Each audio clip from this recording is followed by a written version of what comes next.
so you could like record on the go if you needed to. Really? It's like a super like niche product, I guess, right? Because I'd imagine that like 99% of people record in their home studio or wherever the fuck their computer is, right? Yeah. But like, figure if you ever have like a mic on the go, right? Yeah. And then you have like your laptop, I figured plugging that in is one less like AC outlet you need to use, right? In theory. I mean, I thought it was a pretty cool product. Would I buy it? Probably not. Yeah. I mean, we already have pretty decent mixers and shit, but I was like, hey, that's not a bad idea. Yeah, man. I mean, there's some plenty of cool products. I'm still looking at the Rodecaster. Apparently, they're like running low on those. The Rode, which you would think, the podcasting thing kind of being what it is, and still, like you said, kind of a niche thing. But the Rodecaster Pro thing, is still like moving pretty well, from what I understand. Yeah, man.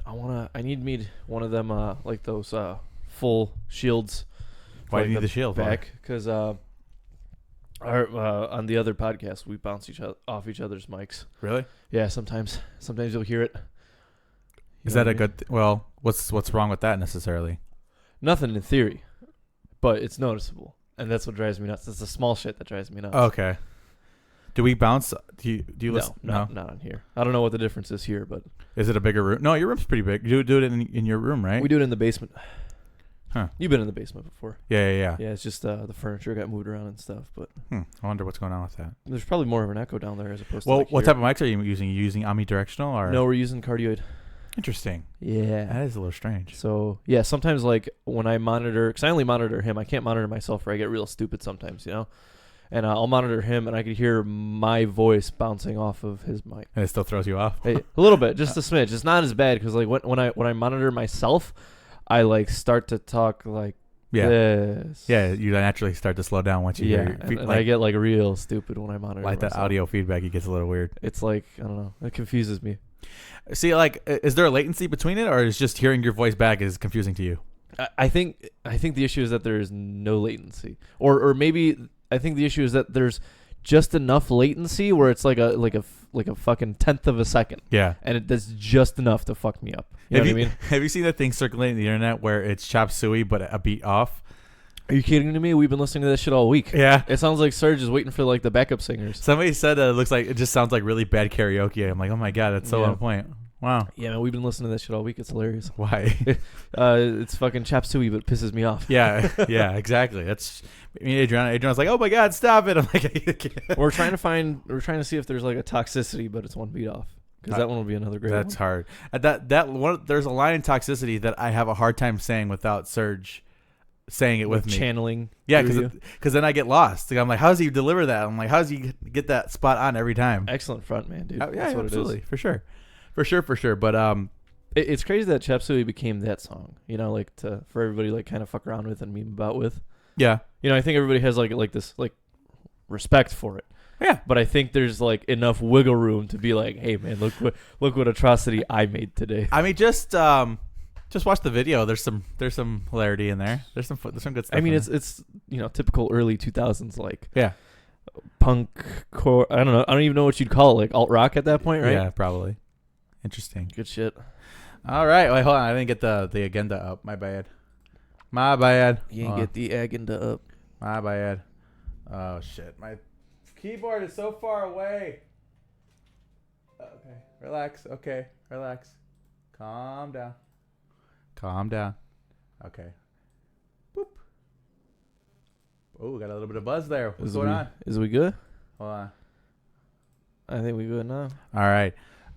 So Gabe, are you ready? Yeah. Just cut me off already.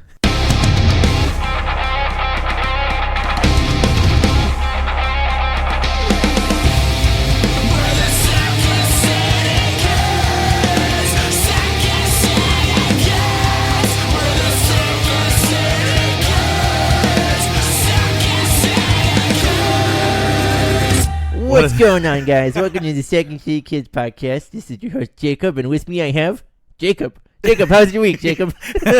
Wow, that was... I'm channeling like my Eric Andre. That feels... You feel attacked? Yeah, a little bit. It's okay. You're on vacation tomorrow. This is true. What's going on, guys? Welcome to the Second City Kids podcast, episode number 135. 135. Yeah, we are back on a beautiful day. Absolutely stunningly gorgeous. You and I like this like 60, man. Yeah. On the south side of Chicago, Illinois. But yeah, we're back. with me today. I'm your host. And with me today, And it's me, Jacob. I have Gabe. Gabe, how was your week, buddy? Good, man. What did I do? I was super busy. Yesterday we were supposed to go out and grab some food with some buddies and stuff. But for lunch I brought with me some like meatballs and sauce that I had. You know, like I leave some meals in the freezer so I could have them at a later date when I don't feel like cooking. Sure. So I brought it with me. I take a bite. I was like, nah, man, these things are bad. So I dump it.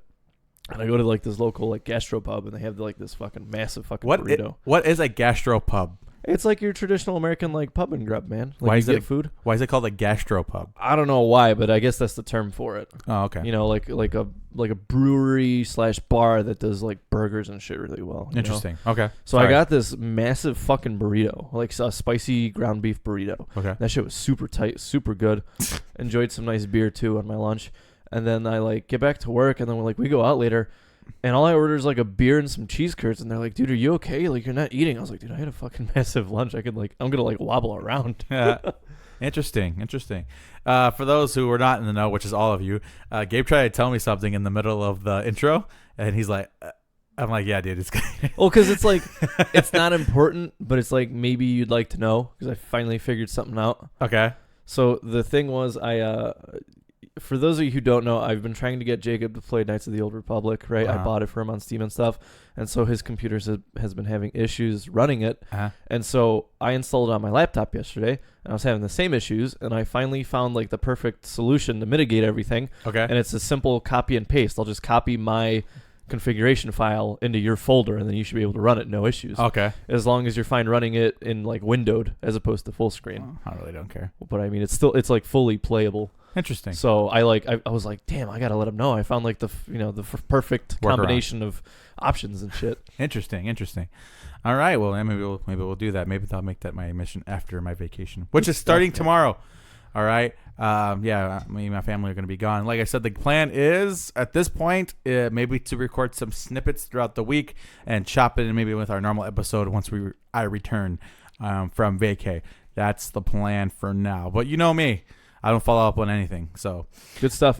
Be sure to follow him on Twitter, Periscope, Facebook, and do you have an Instagram? Do we have an Instagram? Well, I have my own personal Instagram. Yeah, follow him on there. He's more likely to post updates there. Yeah, for sure, absolutely. Should be a good time. My first plane ride. I'm a little scared. You're gonna love it, man. Bring your headphones. Make sure you can access your music without Wi-Fi. Mm-hmm. You'll be good. Okay. Yeah, because what airline are you guys taking?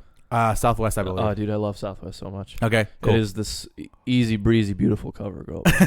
Y'all going through Midway or through O'Hare? Midway, dude. Dude, the check-in shit is just so smooth with Southwest. Okay. It is, bro. It's like you don't even have to talk to anybody until like you got your tickets and you drop your bag off. You know. Interesting. Well, like I said, I have no frame of reference for this type of thing because it's being my first plane ride and whatnot. And I am afraid of heights, so this should be an interesting episode. I might slam a mimosa or two. It might need to go down. You know what I'm saying? Just don't get window and don't look out. You'll be fine. Yeah, that's what's actually no. Do look out when you're like leveled out at the 41,000 feet. Yeah, look out, man. That like seeing the clouds from that angle, there's like nothing like it. Interesting. There really isn't nothing like it. I guess we'll have to wait and see how that goes. I'm a little scared.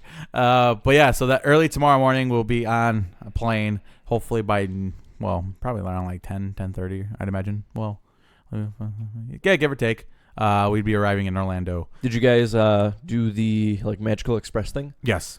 Awesome. So they just send your bag over to wherever the fuck. Well, are you staying on Disney property? Yes, sir.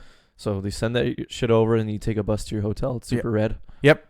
We're hitting up the not so scary Halloween party like day one. Like we land, we hang out for a bit, and then we go to the Magic Kingdom. So we're gonna have Alessandra ready to go on that front. And then Monday is me and Adriana's Animal Kingdom Day, where we're going to spend all fucking day there. So we got that, I think, Wednesday. Tuesday's a break. Wednesday, we got Hollywood Studios. And then we make the switch to Universal Studios after that, I believe. So pretty jazzed about it. Should be fun. Like I said, we'll keep you updated on that stuff. But with that, we have an agenda, so let's go ahead and get through that. Thank God for the agenda, because I don't know what we'd fucking talk about. Yeah, right? Absolutely. So you put this one up here, Gabe. Cool. So there's been some talk. There's a German kind of don't know if you'd call them a company, an organization. That's the word I'm looking for in Germany. And they're saying that all these kind of content creators on YouTube should start unionizing because there is their creative property and material. And we've seen kind of the controversy that's been behind YouTube, whereas people get demonetized and stuff like that. Mm-hmm. And so I mentioned that I fell into like this kind of weird rabbit hole.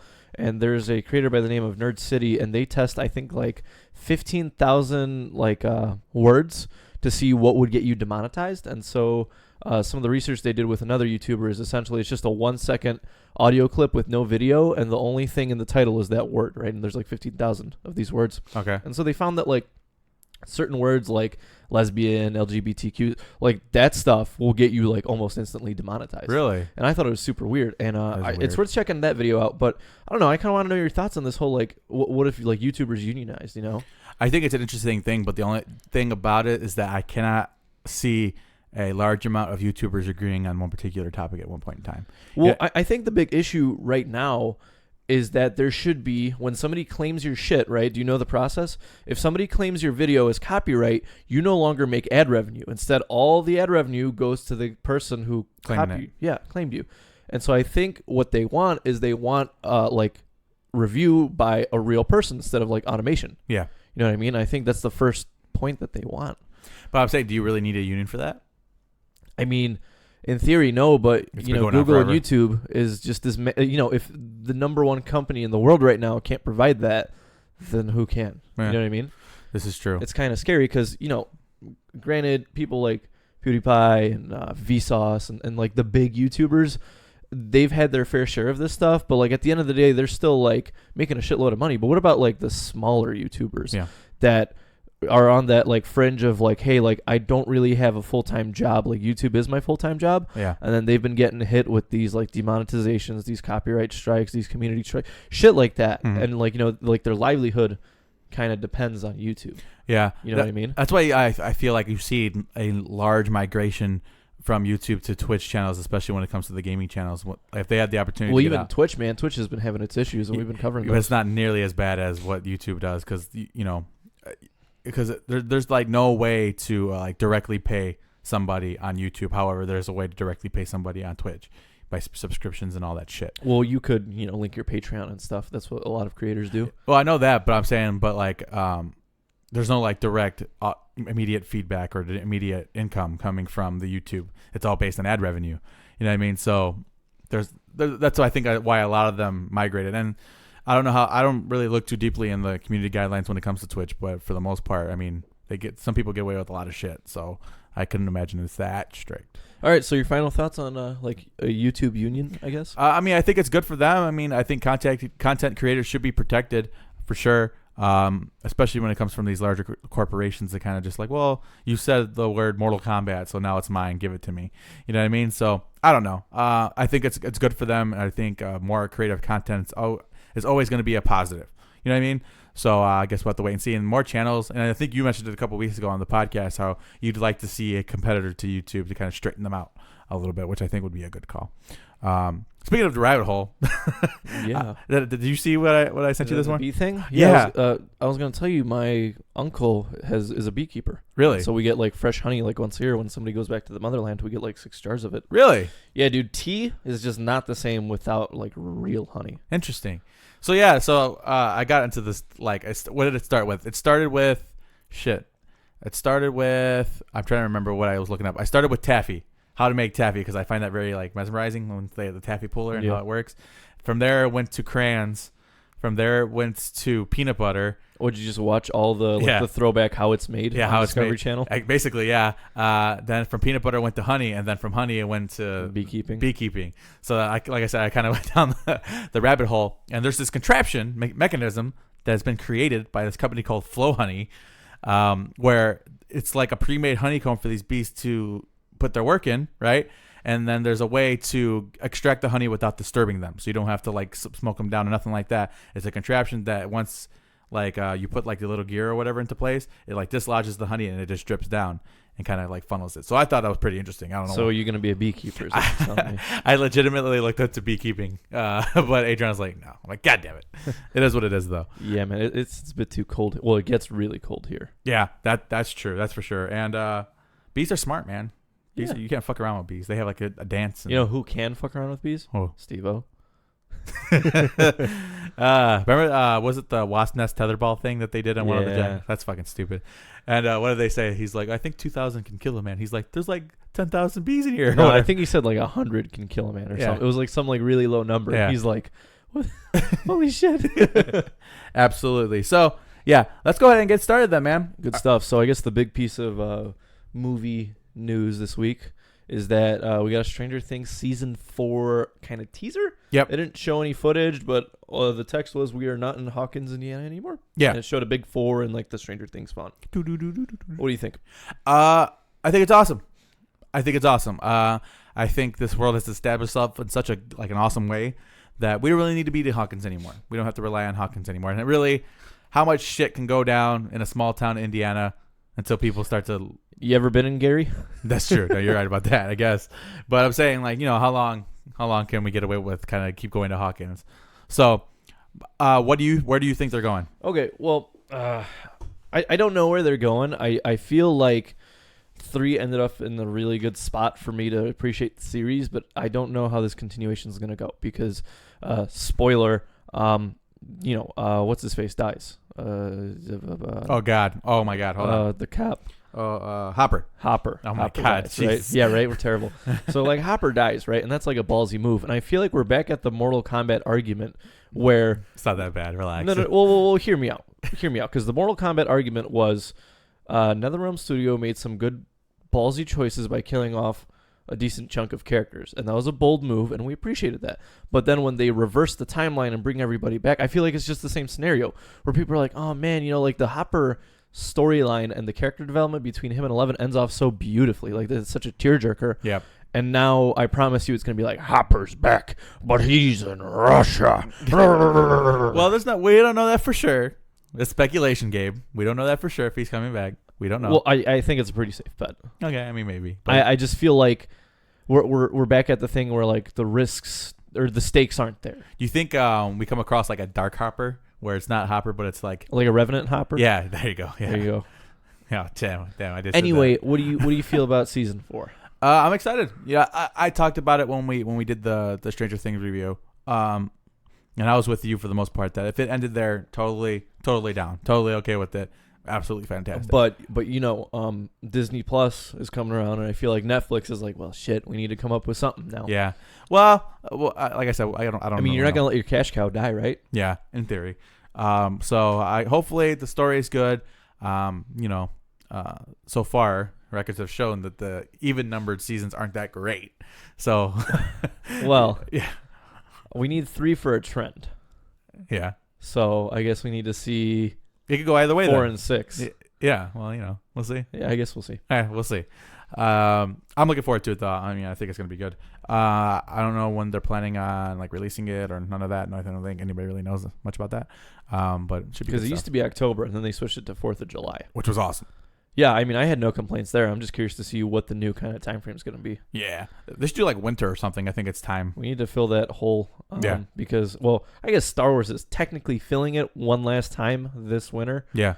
For the mainline entrance, but yeah, I think that's a good spot, man. I feel like that like late November to like mid December is like such a good spot. Yeah, definitely. Because that was the Lord of the Rings spot for a while, wasn't it? Right? Yeah, I think so. Yeah. Yeah, and then Star Wars was always in the summer, just in time for them to get into the Oscars and win every single year. Good stuff. Yeah. So Big Mouth season 3 dropped last night. I did not start watching it yet. However, I am a fan of the show, and my girlfriend actually told me that they incorporated the gentleman from another Netflix original called Queer Eye.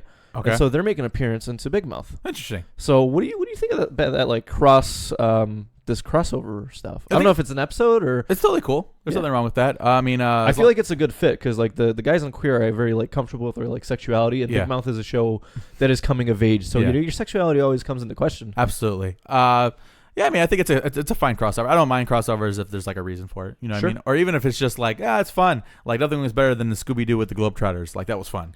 Or Scooby-Doo and Batman. Scooby-Doo and John Cena. Scooby-Doo John Cena. That was a good one. There's a couple of really good Scooby-Doo crossovers. Yeah. You know what I was thinking, man? I was like the Hex Girls really kind of fucked up my taste in women for a while in like a good way, you know? Okay.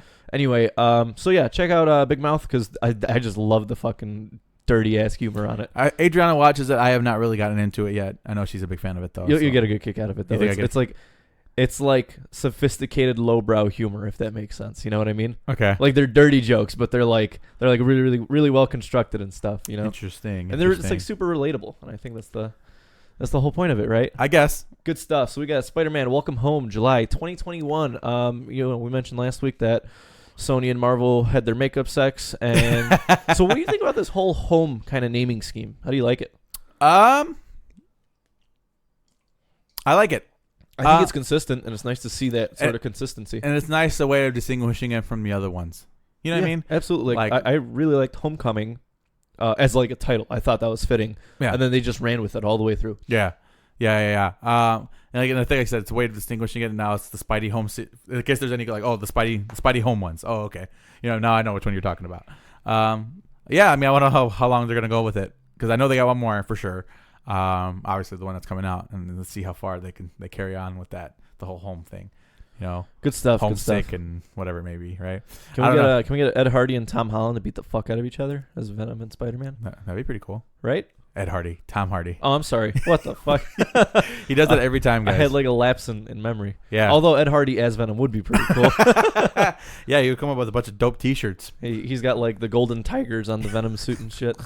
So douchey. Or the Hardy brothers, Jeff Hardy. There you go. Venom. He just got arrested. Oh, what did he do? Again. DUI again. Nice. Man, nice. Why is it that our childhood like heroes and stuff turned into fucking? Well, he's got problems. There's a line in a Wonder Years song that really sticks out to me, and it's I watch my heroes turn human in front of me, and I think that is like brutal on so many levels. Like when you grow up, That's pretty sad. Yeah, that is pretty brutal. Oh, yeah. That's an album we should do a review on maybe sometime when you get back. The Under Years, you said? Yeah. Okay, let's get back to these movie topics. New Batman casting. Talk to me. All right, so did you hear anything about this? No, I don't know anything. All right, so we've had announcements. Jeffrey Wright is going to be in it. Jeffrey Wright played Felix from the James Bond. Yeah, no shit. Yeah, the James Bond series. He's going to be playing Commissioner Gordon. Oh, wow, that's perfect. Yeah, that's a great fit. That's really good. It works. Another casting has been announced. Jonah Hill has been announced as the Riddler? Currently unnamed villain. Unnamed villain, Jonah Hill as a villain. Riddler. The Riddler. Yeah, that's what everybody keeps on thinking. Everybody keeps on saying. And apparently Andy Serkis is still involved because I think we reported on that. He was supposed to be Clayface a couple months ago. So who would Jonah Hill be besides like Riddler though? I don't know. Yeah, I mean, he fits the role, especially now that he's lost a lot of weight. Somebody's like, Penguin. It's like, come on, let's do on the nose. Nah, man. Jonah Hill's got too much kind of like room in his like kind of acting range to be Penguin. Yeah. He could be the Riddler. I think Penguin is a very one-sided villain, and there's nothing wrong with that. But when you have so many good entries in the Batman villains gallery, why waste talent like Jonah Hill on a one-sided villain? You know? So I guess we'll have to, because I'm like trying to picture like Robert Pattinson facing off with Jonah Hill. I could kind of buy that. I think Jonah Hill looks great. I mean, you and I kind of have dug what he's been doing recently. Yeah. And when you work with greats like Leo and Scorsese and all that stuff, you take that with you for sure. So give me Jonah Hill as a villain. Yeah, I'm with that. The Riddler, I think it's a good fit. I think a lot of people are kind of like, oh well. I think in the next like few years, maybe even few movies, I think we're going to start seeing that that jump from seeing Jonah Hill as like the fat kid in the angsty teen movies and the kind of like the funny guy into like the very kind of serious role actor. Yeah, for sure. I think that's something that's definitely coming around. I mean, you and I recognize that in what was that, War Dogs? Yeah, War Dogs. Yeah, that was 3 years ago maybe. Well, even in like Moneyball. Yeah, he was great in Moneyball. He was great in that, and you're like, oh, okay, I could see him kind of taking on a more serious kind of. I'd say even in Wolf of Wall Street, like his character was hilarious, but he played the role really well. Yeah, it wasn't like a like a bad cast. Yeah, for sure. So I guess the Riddler's coming with Jonah Hill on it, and I'm kind of sold on it. And it's funny because I think me included, I'm included in this. Definitely when the whole Robert Pattinson thing came out, I'm like, fuck no, absolutely not. It's not happening. Yeah, I remember that episode. But like give all the chance, man. All the cast subsequently, I've like really enjoyed. I'm like, okay, fine. I mean, we talked about this, man. It was the same setup with Heath Ledger. Yeah, everybody was making Brokeback Mountain jokes, and he turned out to be. Oh, well, we didn't see the new one yet, but he is at the moment the best live action Joker until we seen Joaquin Phoenix. I got spoiled on that. Okay, don't say nothing because I don't want to get spoiled. I ain't gonna say shit to you. I've been staying away from everything Joker and Batman related for the past like couple days. Yeah, it's pretty lit. But yeah, so that's that. Speaking of Batman, so obviously the Joker coming out, right? Big deal. We talked a little bit about the kind of the panic that's going along with it, which nothing, count your blessings so far has happened. However, there is one theater that is not showing the Joker. And that is the Aurora Theater. And those who may not remember, this is the place where The Dark Knight Rises, when it premiered, where the guy dressed up as the Joker, had a mass shooting. All right. I think it's the right call. 150%. Absolutely, man. It is 100% the right call. And I know like a lot of people were like from the Aurora shooting were like upset that they were kind of glorifying this character. But it's like it's a movie, Well, think about it. If there was indeed somebody trying to be a copycat, I mean, we're not here endorsing it or anything like that, but what better time than this? Yeah. And like I said, like we're not here, behind this thing, but it makes sense. Yeah. Definitely, I think it was the right call to be sensitive to the people involved. All the people who've lost their lives along the way. It's it's a horrible, horrible thing, but I think it's the right idea. And there's obviously if you really want to see it, if you're in the area, I'm sure there's other theaters that are showing it. Absolutely. Just maybe your neighbor one is not the one that's doing it. I think it's the right call considering all that took place several years ago during The Dark Knight Rises. So absolutely. One more piece of movie TV news. Well, actually, two more pieces. We got our first poster for the new James Bond movie. Today it dropped this morning. It is grossly boring. There's nothing interesting about it aside from Daniel Craig's suit, as always, because those Tom Ford suits are just fucking like something you dream of having, right? Absolutely, yeah. And then the second bit is for the 40th anniversary, certain theaters are re-showing Alien in October. Ooh. The OG 1979 Alien. So I'm going to go and try and see that in theaters. Do we have one around us that's showing? The Marcus in Orland is showing it. Interesting. So I might make the trip out there on like a Saturday night and go see it. Interesting. Because that is a movie. That is to see in theaters. That is a good movie. To see in theaters. I'm sure it would be. Excellent. Good stuff. Let's talk some gaming. All right. So Medal of Honor. You remember this franchise? You remember how this was the shooter franchise to go to before Call of Duty? I do. I remember playing the very first or maybe the second Medal of Honor, where the game opened up with the beaches of Normandy. And that was like the most epic shit ever. So the next Medal of Honor is going to be in VR. Okay. So when did they fall off, man? Like 2012ish, I want to say. No. It was like a hard dehinge. They had Medal of Honor Warfighters that came out in 2011. That's when they fell off. So yeah, give or take in that era. And they've been kind of trying to cling on to whatever kind of scraps they have left. For sure. How do you think? What are your thoughts of kind of putting this first-person shooter format into VR? Do you think Medal of Honor is trying to be gimmicky? Well, it's definitely gimmicky. I don't think historically we've seen such a great execution on this thing, on the first-person shooter in the virtual reality format. I don't think it's a good fit right now. Maybe the technology's not quite there to be quite where you want it to be. Because even like Resident Evil, which is kind of a shooter, was kind of sloppy with the VR, added onto it. But I mean, I give them a chance I give them props for trying. I don't know if the brand has the recognition that it used to have, where people were like clamoring to get a new one. I think if they stick to their roots and drop a good first-person shooter game and kind of avoid the controversy that Activision and DICE and EA have been having with Call of Duty and Battlefield, yeah. I think they can make a strong comeback, because I think it's been gone long enough that people are like, well, yeah, I remember Medal of Honor. Maybe. The name has staying power. They just need to stop tripping up on development and shit like that. Yeah, for sure. Yeah, I guess we'll have to wait and see. I mean, Medal of Honor, it was a good franchise for the next period of time. Man. And then it definitely got, EA's behind it, isn't it? I couldn't tell you, but if EA's behind it, we might as well just fucking dig the 6 feet right now. Pretty sure they are. Oh boy. Yeah, pretty sure they are. All right, so there's that. But yeah, we'll guess we'll have to wait and see. I don't want to cast judgment on it too soon without it even getting off the ground first. So I guess we'll have to wait and see him, and we'll keep you guys updated on Metal Gear, Freudian slip. That's what I really want to hear about. Medal of Honor moving forward. Next, this is me. So, have you seen this yet? Yeah, I've seen the trailer. Yeah. It's hard to not see it when you follow NRS and Ed Boon. Yeah, this is true. So, the Terminator trailer, gameplay trailer, has dropped for Mortal Kombat, and it's fucking fantastic. He looks the right amount of chunky, but still quick in nature. Absolutely. The gameplay looks absolutely phenomenal. I love a lot of the cinematics. I think he has the best fatality in the game, by the way. The one they showed in the trailer is pretty fucking sick. The only issue I have, there's actually kind of a reoccurring issue with this particular entry of the Mortal Kombat franchise, is the voice acting.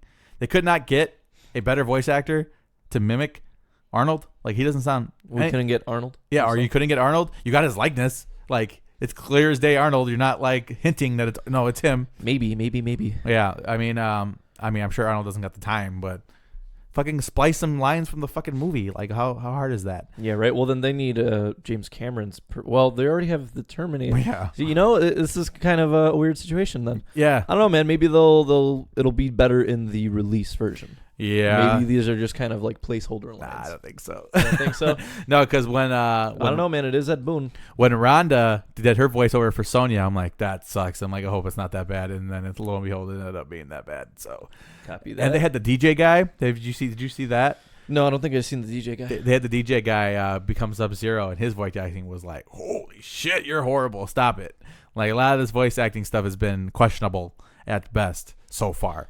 So I guess we'll have to wait and see. Good stuff. Speaking about sound design, the guys at 343 Studios hired a pug by the name of Gyoza, and it's going to do sound effects for the next Halo game. What's Halo a Infinite. pug? A pug? Like the dog?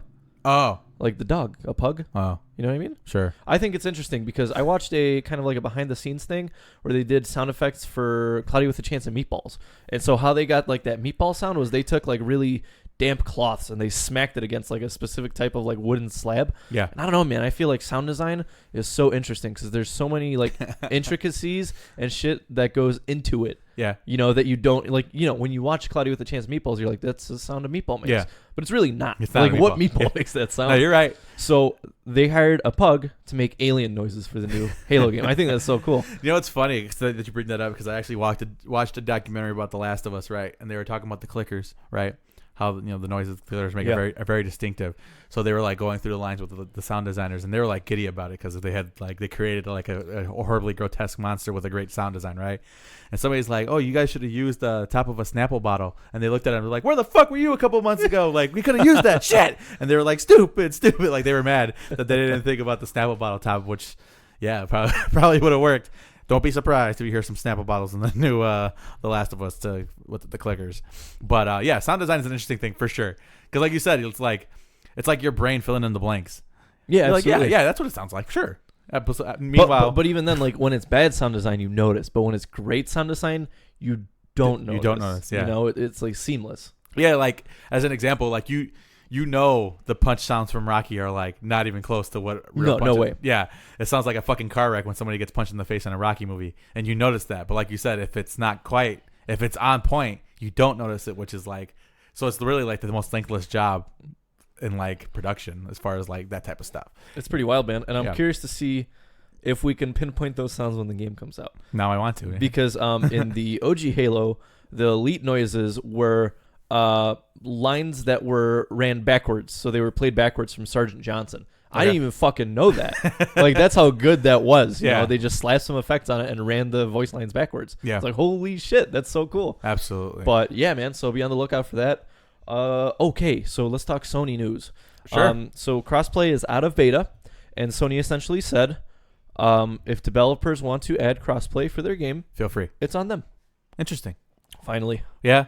Can we officially watch Microsoft and Sony rock across the stage and shake each other's hands and have that be like the end of it? Yeah. Finally, you think? I think the first big game coming up that has crossplay, like between the whole shebang, is going to be Call of Duty. Call of Duty, yeah. So that's going to be the first one to dive in head first. Yeah. Interesting, man. Who would have thought? Who would have thought? Yeah. Welcome to a day and age where consoles are at peace and it's the PC gamers at each other's throats. Yeah, right. With all these launchers and shit. I had a student in my class. He's like, "Oh, I like the game." I'm like, "Well, on what?" He said, "The PC." And I'm like, and I just laughed. He's like, "Yeah, Master Race." I'm like, I wouldn't say that out loud. But yeah, I get you for sure. I mean, I think if you would have told me 10 years ago that we get crossplay one day, I would be like, no, never, no way, never, no way. Even like maybe like 6 years ago, I'd say like 5-6 years ago, it's like a distant Yeah, it's like we don't really have console wars anymore because like you remember obviously we talked about it before when the new consoles were dropped and Sony was like, yeah, this is how you share a game with your friends. You just hand it to them. Yeah, and they were just like pissing on each other. Yeah, they were pissing on each other, and now it's like, oh, high five. So I guess the real thing now, going into Gen 8, right? Gen 8. Yeah. Is going to be what features your console has and what exclusives. Yeah. Well, we know who's winning the exclusives on that front. Well, at least in this gen, it's Sony. Yeah. We'll see what's going to happen next gen. This is true. Because I think it's by a landslide Sony this year, or this generation. For sure. But we never know, man. Last of Us is maybe coming to an end. We're not sure. We'll see. We're expecting another God of War.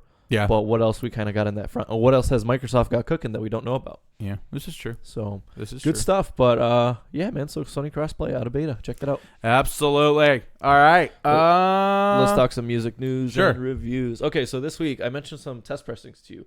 So Rise Records does this kind of closet cleaning every once in a while where they clean out test pressings of certain records. Okay. So what a test pressing is exactly what it sounds like. They press the record with like the grooves that they have everything set, and it's supposed to be like a test version of the production model. So they put this on a platter, they spin it, and if everything sounds good, all the subsequent pressings are used from this mold. Does that make sense? Yeah. So I got a couple of them. These are all still up for bids for about another day, ranging between 1 day, 1 hour to 1 day and 23 hours for a couple of them. Okay. I want you to guess what some of these are at because we did this last time and we had some crazy prices. Okay. Emerosa, double LP. 100? $150 currently. That sounds about right. Sleeping with Sirens with Ears to See and Eyes to Hear. I don't know this album. What do you think it's it's that was the first one. 2. It's at 120 currently. Okay. The Devil Wears Prada Space EP. I want this really bad, but I'm not going to put that money towards it. 400? It is at $200. Okay. I will let you know what the final price on that one is because I think it's going to go up to like 3. Yeah. The Acacia Strain Coma Witch. $70. 200, 250. What? American Nightmare self-titled. Do you remember this band? I remember this band. Oh. No? 200, 250. I was kind of surprised at that one. Okay. This one. Dance Gavin Dance Instant Gratification, test pressing, and signed by all the band members. 300. $675 with a day and 5 hours left. Holy shit. That one was the one that like I would have said 300. Yeah. Almost $700 with like 30 hours roughly still left. That is insane. That's good. Good for them. Absolutely insane. It just goes to show that Dance Gavin Dance fans are like nuts. Good stuff. Dance Gavin Dance fans are almost like a cult. Like straight up.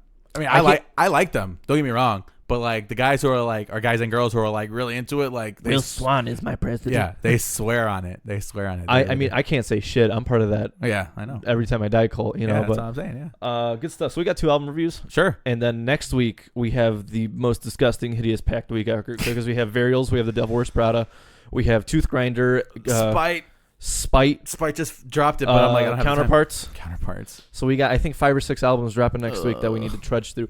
But let's talk. Which one you want to do first? You want to do DaySeeker? Well, actually, I'm gonna put my thing on pause real quick because I have to grab my notes and my notes are. Oh wow, he actually wrote stuff down. I wrote some stuff down. Relax, okay, calm down. Cool. But I'm gonna pause this real quick. All right. So, did you take notes for both of these albums or just DaySeeker? Just DaySeeker. Cool. You want to start with that then? Yeah, we could do that. All right. Start off, buddy. So, DaySeeker, I think this is their 4th album. I think. So yeah, their 4th album. A band that I think recently have gotten like really. I think last Warped Tour last year. About last year, yeah. 2018. Well, we really got familiar with them. I mean, I've heard of them in passing, and I actually heard a story about them prior to actually listening to their album. How they got ripped off by a local promoter to play a show. That's how like I got a hold of them or started listening to them.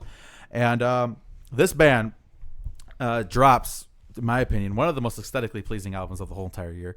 Outside of the whole, like, you know, music videos, the fucking visuals, the album cover, it's just fucking beautiful from top to bottom. Love it, love it, love it. So, let's just go ahead and I'm gonna start. So they have a tone that they're dealing with on this album. It's almost like drug-induced kind of sleepiness, a dreamy quality. That's what this album has to it, especially with those first couple opening tracks where it sounds like somebody like I said coming in and out of a drug trip almost. And they tell a wonderful story, man. And I talked about Rory last week, all right, and after reviewing the whole album over and over again, because I listened probably 5-6 times completely through at this point, I'm going to say that to me, I think he's one of the most gifted vocalists today in today's modern scene overall. Even it's gonna be really high praise, and people might look at me like I'm nuts, but there's here sort of reminds me of Chester Bennington, kind of sorta, with his ability to kind of belt out those long drawn out notes. Songwriting is absolutely fucking phenomenal. Their choruses are A1, beautiful, fantastically well written, well done job, completely across the board. With that, they got some diversity in this album.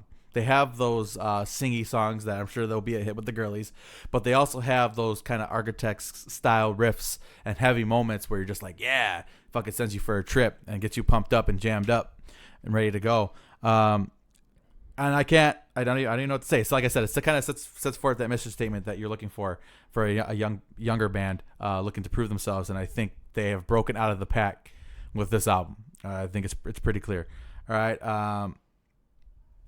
Like I said, I think the Moments of Regression really shines just because it contrasts so beautifully with the softer moments. I think this album was very deliberately placed as far as what song goes where to kind of balance kind of the roller coaster, so to speak. Because you can't just do fucking 600 loops in a row because they'll kill you, right? And eventually you lose the effect of the loop. With this, it guides you through a wonderful trip in multiple ways. All right, and to me, The Color Black is like my favorite song of the year so far. Good stuff. I think it just rips so fucking hard, and just everything about the album I fucking love. These guys did a great job. Production is top quality. Vocally, again, it's phenomenal. Guitar work is fucking slick and not overproduced. There's no like overbearing crunch to it. It's just like well put together. Even all the background stuff that's meant to be background noise as far as guitar work is just working so well done. And to me, it's fighting for the top spot. I'm giving this album a 10 out of 10 for this year so far. I got 2 at the top. What's the other one? Sanction? No, Alien by Northlane. So right now, these two are kind of slapping each other around. And I'm going to have to do, before the year comes out, I'm going to start leaving where I'm having them ranked in my head kind of ambiguous, because I don't want people to like be able to pinpoint by the year's end sure. where I'm going to put things on the list. But they're slapping for the top spot, and I guess we'll have to wait and see who wins at the end after the full year in review. So yeah, that's my opinion on DaySeeker. What are your opinions? Well, you kind of harped on a couple of things I wanted to mention. First and foremost, the album is very well paced. Mm-hmm. I think in a day and age where everybody wants to belt out gnarly fucking growls and do disgusting breakdown after breakdown. Yeah. Which granted, there's nothing wrong with that. Speaking of which, yeah, we got that coming next. But I think there is sort of a magic in storytelling and in video games and in music, especially when you can kind of have somebody like throw in hands at drywall 1 minute and then like 2 minutes later have their heartbeat back down to like resting. Yeah. And I think there's something magical about that roller coaster ride, and I think you framed that very nicely.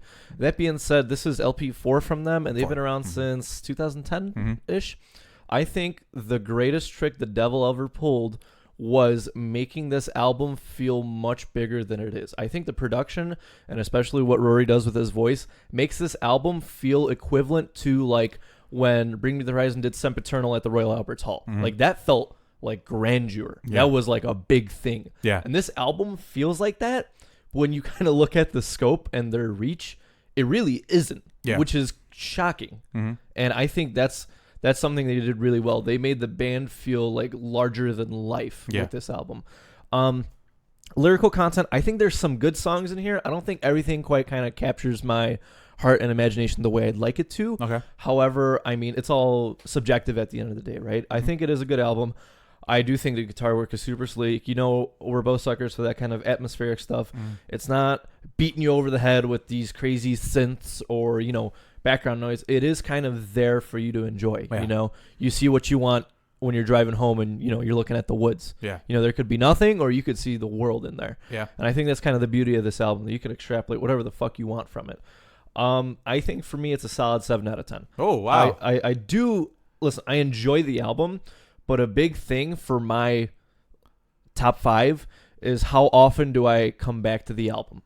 And a lot of my revamp album of the years from the prior years, and even like some of the top 5s from prior years, when I go back to it, I just find myself in love all over again. And I hate to say it, but I don't think this album is quite there for me. Okay, fair enough. It is kind of a feat of workmanship, of talent, and being on that banner grind. And it's nice to see kind of this other side of the split. You know, we usually see like a, I don't know, 60-40, 75-25 with growls to cleans. And now we have that ratio reversed where you get songs like Gates of Ivory, where there's that dirty, nasty, growly part. And then you get shit like, I don't know, like SleepTalk, right? Or Burial Plot, where there's that kind of beautiful convalescence guiding you to like euphoria, which is really cool. And I think you nailed the whole dreamy theme where you're in this kind of half awake state. It does feel like that. And I was kind of, it kind of put me in that mood when I was listening to it. I mean, good job, DaySeeker. If you got bands like Silent Planet vouching for you, and Silent Planet won our unanimous album of the year last year. It wasn't even close either. You know, it's like exactly when Every Time I Die I said Knocked Loose is the next big thing. Everybody paid the fuck attention. Yeah. And I think if DaySeeker continues this trend, I think they're only going to get bigger and bigger. I think we are in like that stage of pre-blow up where maybe their next album or maybe they have like an EP in between, and then people are going to be like, yo, like who are these guys? Yeah, for sure. And then we're going to see them do headlining tours and tour with, I don't know, probably Silent Planet, maybe Dance Gavin Dance, bands in that general vicinity. Absolutely. Maybe The Plot and You, right? That'd be perfect. That would be a good fit. 7 out of 10 for me. Good listen. I just don't see myself like very liberally coming back to this. Okay. Like Fever War, dude, that fuck, like a song off that like 7-song album comes on, and I gotta throw the whole fucking thing on. You know what I mean? Interesting. And the same thing with the Plot and You album. I find that whenever like I always wanted to leave or this, or whenever something comes on, I was like, I go in there and I just click the whole album. You know? For sure. So, yeah, man. So that's kind of our review. Check it out if you haven't. Oh, speaking of which, Kublai Khan got an album that just dropped too, from what I understand. So we're cool. Don't put on any deodorant for next week because we're doing a Kublai Khan review. We're playing Magic and doing a Kublai Khan review. All right. Good stuff. So, our next one. This was a bigger one for you. Yeah, go ahead. What do you think of the title before we dive into it? Well, hold on. Let me look it up again. It's the correlation between entrance and exit wounds by SeeYouSpaceCowboy. That's pretty fucking cool, man. It's pretty cool. So it's pretty cool. You weren't a fan of the collection that they did, Songs for the Firing Squad, which I also think is another badass name. It's pretty cool title. And that was a collection of all their kind of EP splits and their kind of scattered work put into one CD or record or bundle, whatever. Sure. So this is their kind of first album under, what are they, Solid State Rise? One of those two? Sounds like it, yeah. What did you think? You know, get with Gabe. I'm not really as crazy about this what you said, chaos core. I think that's what we're dubbing them, man, because they take notes from like Dillinger, Every Time I Die, bands like that. I'm not so crazy about it like Gabe is, especially with this like newer front of bands. However, there are bands like Blood Bather that come to mind that I'm like, yeah, I'm with it. So I listened to this, and there's some OMG out loud moments in this album that I'm just like, whoa, that was fucking crazy. Like that, like good way, bad way. Yeah, like in a good way. I'm like, that was off the wall. Like really, like because there's only, you would think that there's a there's a guide to making a breakdown at this point. Then nothing. I'm sure there is a formula, but to stand out, you don't follow it. Yeah, and these guys had a way of doing that on this particular trip. Overall, like I said, I'm not like overly wowed about anything. But I did enjoy this more than anything I've heard from them previously. Even with some of their live performances, I'm just like, whatever. This, I think, is definitely a step forward for them. There's a song that like I really liked because it shows kind of some versatility on their part. And I was kind of shocked because I wasn't anticipating that. Was it late December? Yes. Yeah. That is. Woo. Yeah, they showed some, like I said, like a level of diversity that I did not anticipate seeing from them. And I'm like, wow, they should do more stuff like that. They should get a little bit more creative because obviously they have the musical chops to pull off something unique and dynamic and not so much by the book. And I think if they maybe relied more on that stuff moving forward, I think I'd be more of a fan. But overall, I did enjoy this album. I will say that screaming vocalist is really talented. You said it's a trans individual, right? Yeah, it's a woman or male to female. Male to female. Okay. Incredibly talented. I think I can't take that away from her. I think she does a great job on this particular album, and it gives me hope for them towards the future to really kind of blow me away. Maybe with the next one, and if not that one, maybe the one after that. As long as they continue to refine their game kind of visualize and conceptualize what they want to do and execute, I'm with them. You know, it's like because the other album is the other band was Wrist Meets Razor, and them I'm just like I can't. Yeah, I think I had too much hype going into that band. Yeah, because now I don't even find myself going back to that album. Really? Yeah, maybe because there's other bands of the same genre that kind of just raise the bar. You Absolutely. know what I mean? And like Bloodbather, I put on that list of like a band that kind of just raised the bar, and this is getting there. So I think they should be proud of this effort for sure. I'll give it a 7 out of 10. I think it's pretty good, awesome. And I think if you're a fan of that style, you'll love it.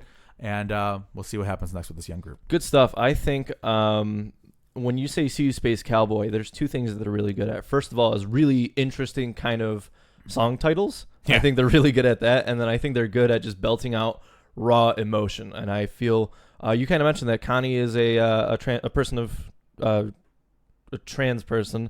There we go. And I think there's so much insight in that maybe you and I wouldn't even understand in regards to that. And I think a lot of the vocal work on this album is phenomenal. The guitar work has really kind of matured from that. They called themselves Sasscore. Sasscore, right?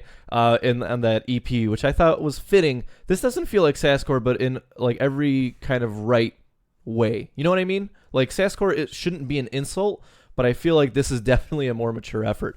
I think that personally, I love Late December. That song just does something for me where it takes you from this kind of strange, gazy, like watching the snow fall into just making you want to like, swing your arms about and fucking go all out on it. Yeah.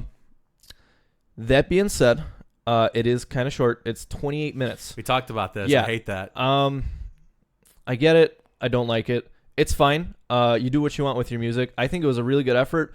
My thing was what you thinking about the musical like instrumental interludes between everything? I think those are okay. I don't like ambient noise on a track. If the album's short, I don't think it should have it.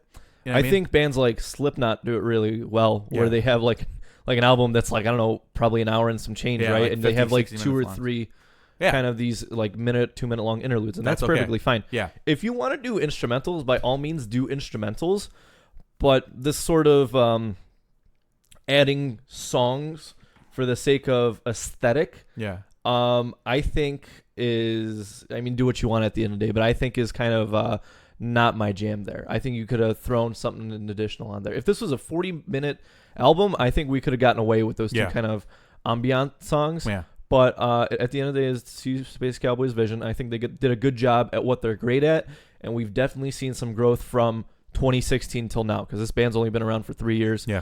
And I think the Knocked Loose tour is going to do them really good. They're on tour with them, and then to the season. And I mean, like I said, if fucking veterans like Every Time I Die notice you got to be doing something right.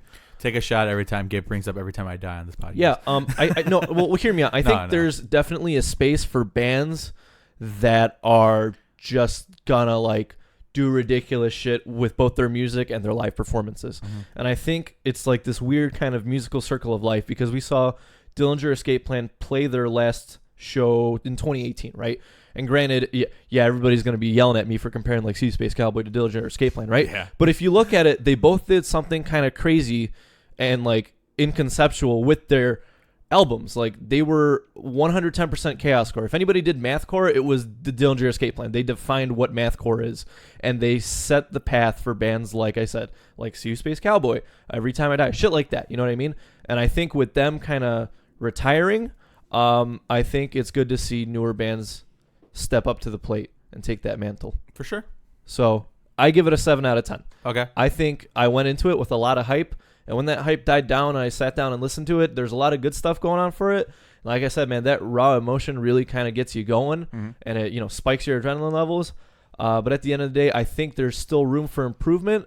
Take that as you will, but I think we should take it and run with it for the next album. I think for me, this album has removed them from the kind of the roll your eyes category that I normally do. That's good though. Like when you bring them up, I'm just like, oh, God damn again. That's good though. Yeah.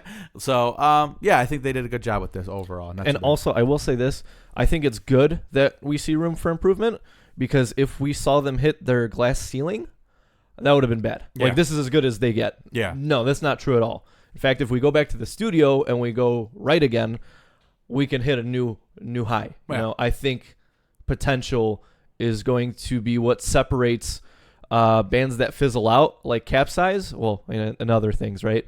Like bands like fuck, man, like so yeah, I know, right? Like Sworn In, perfect example, right? Sworn In had a phenomenal debut album that everybody lost their shit over. But how fast did that like hype fizzle out? You know what I mean? Because they kind of hit their cap with that. I still think Death Card is their best work, and they've come out with 2 albums since, and they now have a new vocalist. So we're kind of at this ultimatum where if a band doesn't have room to improve, then we're gonna lose interest. Yeah, so, for sure. Thank you, Connie. Thank you, everybody in See You Space Cowboy. Absolutely. And now you can't say we're out of songs when I see you live next time. That's what they did last time. They're like, one more song. They're like, that's literally everything we have written. That's funny. I like that. Pretty good stuff. Yeah, not bad. Speaking of which, I forgot to put this on here, but Norma Jean dropped a new song. Yeah, Safety Last. Ooh. What, Norma Jean, what are you doing? Dude, they are bringing back that fucking veteran hardcore vibe. And I'm just saying, they got me. Like, I'm in this motherfucker with them. Like, we'll see. I don't know when this album is dropping, but I'm sure it's soon enough. If you got any vacation time left, you let me know. We'll go to that Devil Wears Prada Gideon Norma Jean show. Maybe. Because I want to go to that. Maybe. Yeah. Dude, it just amazes me how bands like Have Heart, right? How they disappeared off the face of the earth. And then they drop a single and everybody gets the X's tattooed out in their hands again. And I feel like Norma Jean kind of has that power as well. Where like, yeah, I always say that they kind of fell into obscurity. But they didn't. They kept consistently dropping music. But there was so much shit and music and stuff going on in that like 2013 to like 2016 era, and then now we're back and we're like, dude, Norma Jean still, they have never stopped smacking. The thing is, I think for a while there, for like maybe like a 5-year span, there was this uprise of like the pretty core bands like Bless the Falls, Asking Alexandria, where like with these bands that came up with the dude with the long hair and the skinny jeans and the leather jacket, like where they kind of took over. Meanwhile, like you said, these guys who grind, the bands like Every Time I Die and Norma Jeans and the Devil Wears Prada continue to grind out and like forge a little path for themselves. We all knew that the days of Bless the Fall and Asking Alexandria weren't going to last forever. Take a look around. Where are they? I can't find them, right? Meanwhile, these guys were still grinding and doing their fucking thing. And I think a lot of those people who were into the pretty core bands, like my wife, starting to look around and be like, well, these guys were good the whole time. And why was I not jamming to this while that was going on? You know what I mean? I think there's a level of that going on where a lot of these pretty core fans transitioned over to the more grimy style of bands like the Knock Looses of the world and things like that. I think that's a part of it. You know what I mean? Metal is like a drug, man. You get that first hit and then you try and keep chasing that, and you try and keep finding stuff that's just as grimy as that first song that got you into it. Yeah. And then eventually you jump from smoking weed to shooting up black tar heroin. You know, you jump from like Asking Alexandria, you know, like the Final Prophecy or the Last Prophecy, whatever the fuck that song was, into And Then I Wander South by like Knocked Loose. And you're like, oh man, I fucking love black tar heroin. But no, I mean, it's very sensible. I think that pretty core stuff was, I mean, I think it was a little bit more than a fad. We still kind of see it around now. But that initial burst was definitely fad-like, right? Yeah. Because it was just like everybody and their mamas wanted to do Smokeahontas. Everybody and their mamas wanted to do like the fucking the Ashleys and Escape the Fates and shit like that, you know? Yeah. And now Escape the Fate's still putting out good music. Subjective. We are still waiting for the next Attack single. I still have the tweet saved where Caleb said he's not quitting Attack. He's just starting a new project called Beartooth. Anyway, and you know, these bands are still around today, but it's like you said, man, it's these bands that do what they do best that have this staying power that nobody else has. God's work. They do God's work.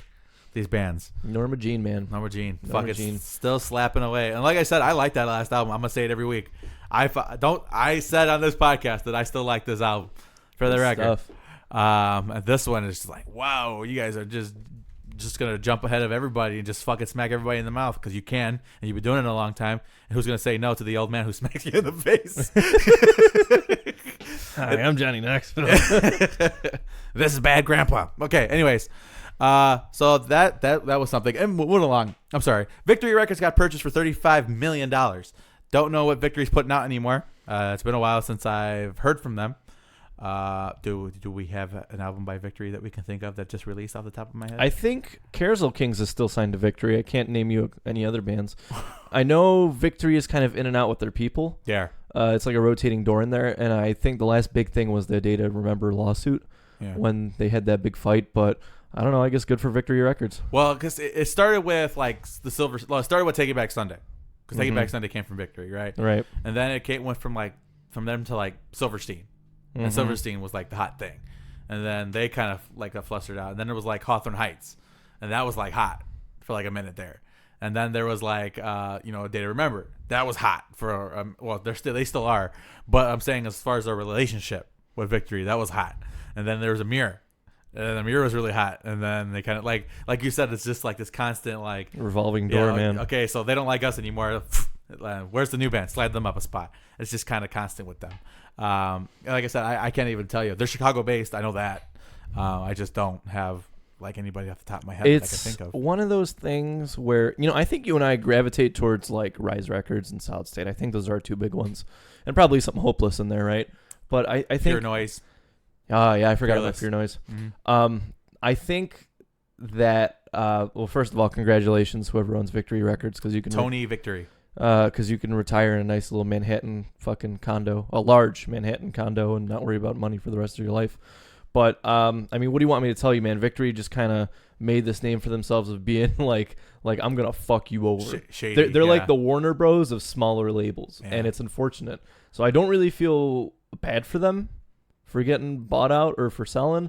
It's do what you do, man. I just hope the people that take place, that step in, that they do a better job and treat these bands right. Yep, for sure. Yeah, like I said, I can't even tell you a recent release from them. Whatever. He sold, like you said, I'm sure he's going to be having himself a nice little place to hang out for the rest of his life. More power nice to you, little Tony. Yacht. All right, next up, I don't know if you heard anything about this, but Metallica has canceled the Australia-New Zealand tour due to the fact that James Hetfield is going back into rehab. Yeah. You ever notice that it's right around the time that what's-his-face died? That Cliff Burton died? Mm-hmm. Yeah. Well, he went into rehab. He was like a hardcore alcoholic for like a long period of time. He went into rehab the first time, from what I recognized, during the St. Anger recording process. That was like 2002, 2003. That was the first time that he like really hit rock bottom. He disappeared from the album cycle for like a year. They were like in the middle, and he's like, I can't. So he just dipped off the face of the earth. I haven't heard him falling off the wagon. I've seen him interviewed multiple times. He seemed like he still had it. He still was going. He was still going strong. Apparently, we don't get to see everything that's happening behind closed doors, and he's opted out to touring and going back into rehab, which I think is the right thing for him to do. Obviously, this is secondary to his health. You know what I mean? He's an older guy now. You can't be living life like crazy and expect to be around for much longer, unless you're Ozzy Osbourne, or Steven Tyler, who's just gonna live forever. But Keith Richards, but I'm not gonna get into it. I think it's the right thing to do. Every time you smoke a cigarette, it adds 7 minutes to Keith Richards' life. I guess so. Shit. Yeah, I think it's the right thing to do. They're on tour with Slipknot, so I think Slipknot was still trying to work something out to see if they could still play those shows and get other people involved if necessary. But I know the guys from Metallica put out a message or like a note and saying, hey, we're sorry for everybody, but his health is first, which is absolutely true. Yeah, especially when you're old like that, man. You can't be 30 forever. And I fucking love Metallica. Metallica is one of those formative bands for me, so I wish him nothing but the best, and hopefully he comes out on the other side okay. That's basically the last thing I got. Good stuff. Got anything else? Any closing notes? No, dude, I think that is it. Other than just get totally fucking geeked out and prepared for this next week's fucking podcast, where we're just gonna slap you over the head with reviews. We got a vacation review, and then we're gonna try and do at least 3 albums. Yeah. I think 3 is reasonable. I think between the two of us, we get two or three, or 3 or 4. I think. Well, the big one's Devil Wears Prada, and the little snippet that we got this week. Oh, where did that nastiness come from? Yeah, they led us to believe they're doing a rock album, and then they drop teasers like that. Oh yeah, by the way, just kidding, dude. Here you go. Yeah. Holy shit. Anyway, so yeah, like you said, vacation review. We're gonna have a lot of stuff going on next week for the Second City Kids podcast. I don't know what I'm gonna try to fit in these listening sessions for these albums. I'll make it work. Everybody's sleeping. Yeah, probably. I'm gonna have to make it work though. But until then, we will see you here back next week, hopefully, for the Second City Kids podcast. I don't know if we're going to try to do a live show soon enough. We were going to try to test it out throughout the week, but Gabe got busy. So at some point, we're going to try to get this tested out, maybe do the show live and see how it works out. But until then, folks, deuces.